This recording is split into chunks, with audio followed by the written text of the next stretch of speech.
quick balance patch. Again, they were doing patches in like the dev build like every single day. So I'm hoping that they do this regularly.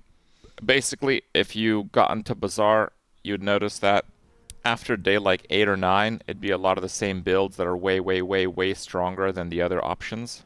So basically, they took most of those and nerfed them. So let's just quickly go over that. So people were complaining about the Skyscraper space scraper. That's where you get like giga property values, and the one that did damage had like a 2.5 second activation, or like 3, or like it's a really, really fast. Like I don't know why a skyscraper would be fast activation. I don't know. I guess technology's improved or something. So people were really not enjoying this build. I think it does limit the game significantly, but it's a pretty easy build to beat actually, because they only have 2 items, and that is very easy to control. If they have a radiant skyscraper, you lose, which is pretty lame. Like for example, if you had a Clamora, the buildings don't trigger until like 5 seconds in, like literally a silver Clamora. So you have 5 seconds to freeze them. And for like a day, 10, 12, 14 situation, it's not hard to have the tools in order to do that. So I actually think that these are basically just noob stompers, where people, fair enough, the people didn't really know how to counter these, so they were just getting completely slapped by them. So yes, they should have nerfed them. The numbers were too big. But I'm just saying, like, this was not really ruining my fun. A pretty big part of the bug was the balcony. I don't know if it's in the fixes. So the balcony, it's like the property to the left of it has double value. So if you had that, and then you had the like Bazaar Con whatever pig event, it's not Bazaar Con, it's the other one. I forget what it's called. Anyway, one of the options is to double your leftmost property value. So if you did that, it snapshotted the balcony doubling and then effectively quadrupled it. So that was a bug. And there's like a monster property baron, I think he's called, who has literally the skyscraper build.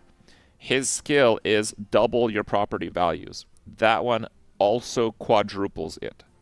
Okay? And more than that, you can face that mob multiple times, and you can actually get his skill multiple times. So some people were like, I got the damage to 1,000,000. It's because they're snapshot quadrupling it constantly. Yeah, the investment opportunity event. Okay. So yes, all of that needs to kind of be taken care of. But again, that wasn't really part of what was ruining the end game for me. Like I didn't really care about the skyscraper, space scraper builds that much. But yes, they did need to address them for sure. They nerfed stained glass window. We don't really know the numbers, because they saying that these got reduced and they nerfed the scaling. We can't really see the full picture. It's probably still a pretty good build, honestly. And because they're nerfing a lot of the other top-end things, it might still be one of the strongest builds. But again, I do think it's a build that is easy to counter because it's only 2 items. If you only have 2 items in the Bazaar, you just get obliterated by crowd control.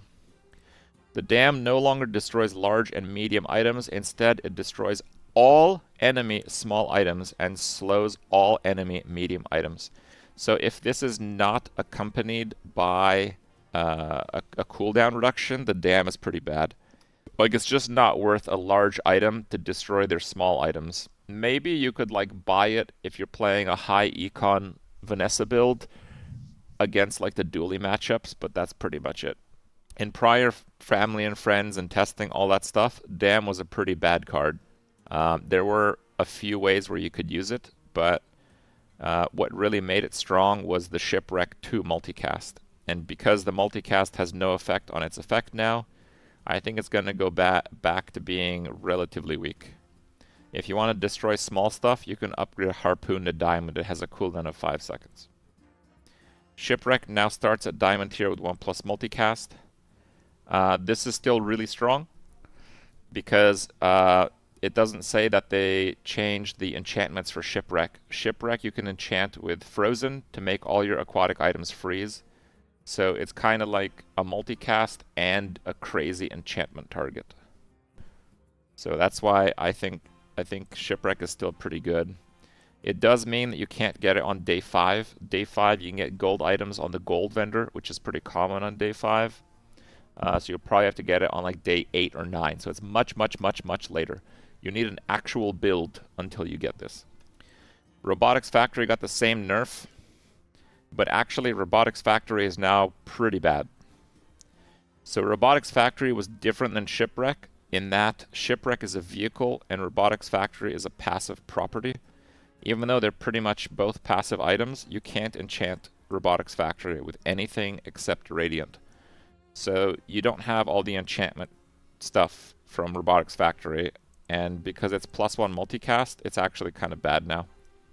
Robotics Factory was +1 multicast in a few other test sessions, and I don't think anyone used it. And it's not because it's bad, it's because Buildozer exists. So Buildozer at Diamond is 40% reduced cooldown on your friends. And Buildozer, he just slaps the targets into oblivion, right? Like, if you give Buildozer 20 seconds, it does like 5,000 damage. You can enchant the factory with Shiny for +1. Oh, I see. Anyway, so 40% cooldown reduction is stronger than casting twice. And you might think that's not correct, but it actually is correct, because with Dually, you just want to get the engine going before your opponent stops you. So it actually is better. I guarantee you it's better. 40% less cooldown is better than double hit, because especially with Miss Isles, like that 3.0 friend that has the double hit. So Miss Isles with a Diamond Buildozer, it's just ludicrous. It's just insane. Like it's a 1.8 before anything else. So if you can get Miss Isles to like close to 1, it's just insane. 1 is the cap. You can't go lower than 1. So if you get Miss Isles to 1, it's like you have a multicasting, giga-damaging, core-procking clock. And you saw how strong the clock is. And it has multi. So if you get missiles to 1, it double procs the friend core, which is also reduced by the 40%.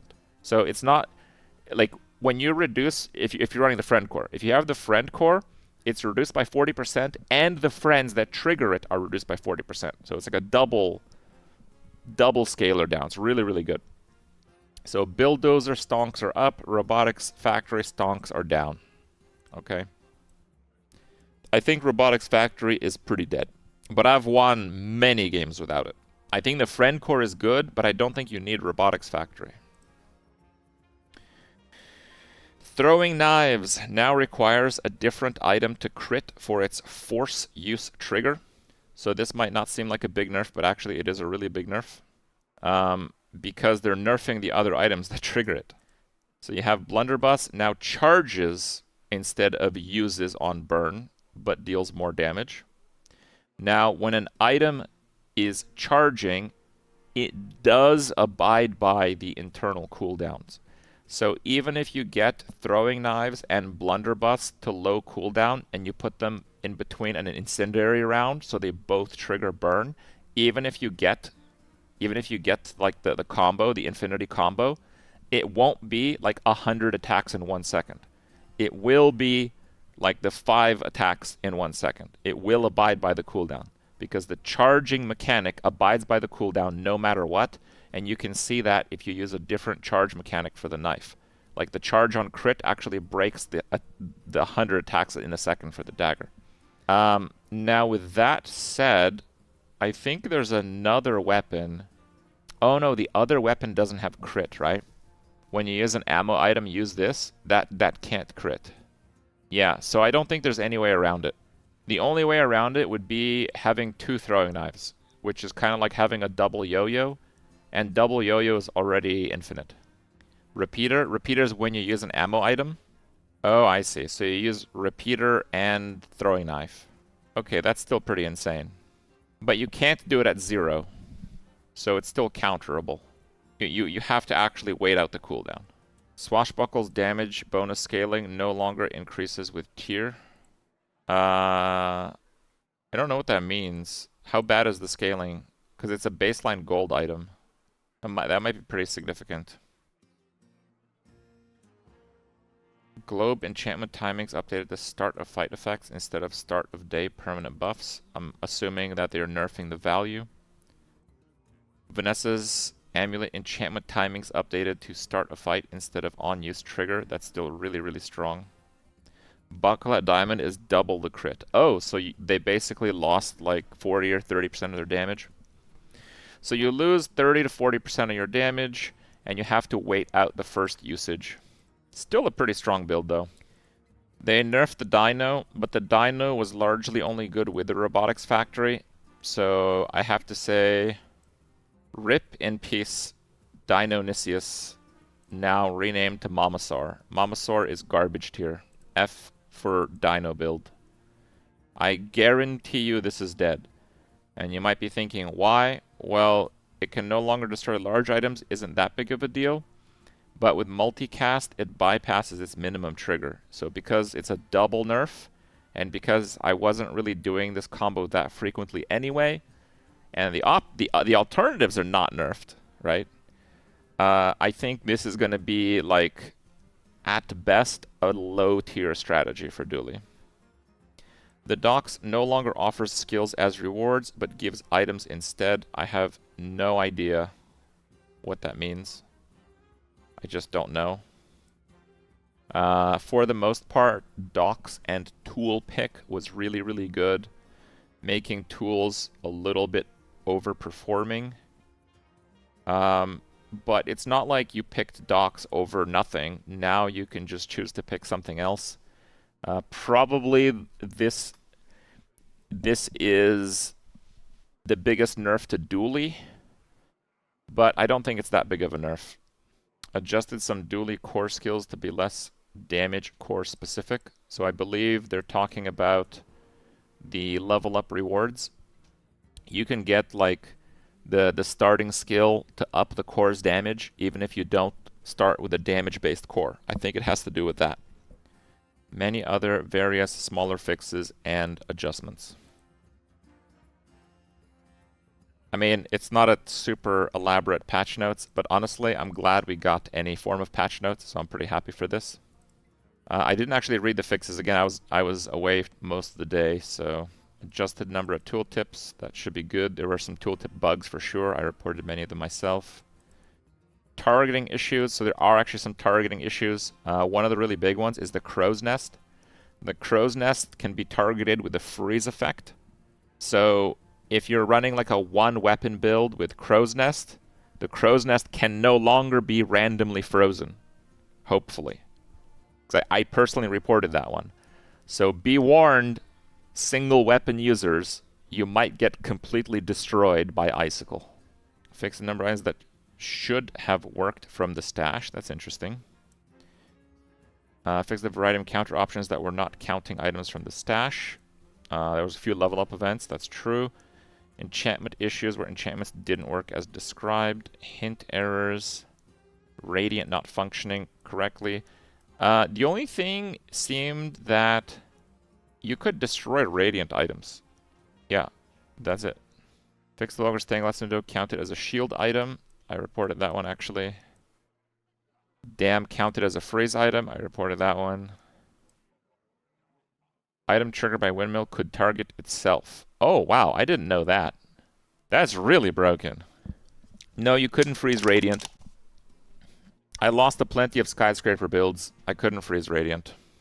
I don't know. I saw people were saying that their Radiant items are getting frozen. My Radiant items are not getting frozen. I don't know. For me, it seemed to be working okay. But yeah, this would be game breaking with like the bird and like 7 multicast, for example. It just infinite the trigger by itself. I didn't know that. I didn't know that. So one of the vids that happened to me? Oh, maybe. The greatsword damage persisted beyond the fight. Yeah. They should really buff that though. Otherwise it's kind of weak. Pet rocked buffed items from the stash. Yes, we experienced that. It's still a really, really good one. Pet Rock is still the best friend for Vanessa. Initial chill triggered more than once per fight. I'm not sure what that is. Bazaar offered a strange encounter option. I'm not sure what that is.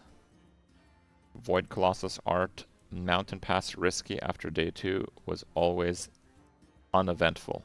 Oh, okay. So now we'll actually get monsters with the Mountain Pass. That can be good. Flashy mechanic, I don't know what that is. Deed's combat early game is not functioning correctly. I mean, that's a really big one. Deed doubles the values of your properties. I reported the initial chill bug. Oh, maybe, I don't know. Fix the bug with Skyscraper where it was increasing its own value in combat more than intended. I didn't do the math, but people said it was mathing bugged. So probably it was getting an extra quadruple from the balcony, because that's how the permanent buffs were working. And yeah, a critical issue. I learned binary in high school, but now I don't remember anything. I'm sure someone finds this funny, guys. But for every one person that finds it funny, there's like gonna be 100 people that are gonna pretend they find it funny. It's like, oh yes, of course I get this. Yes, 0 and 1s. Oh, the best. I understand. Yeah.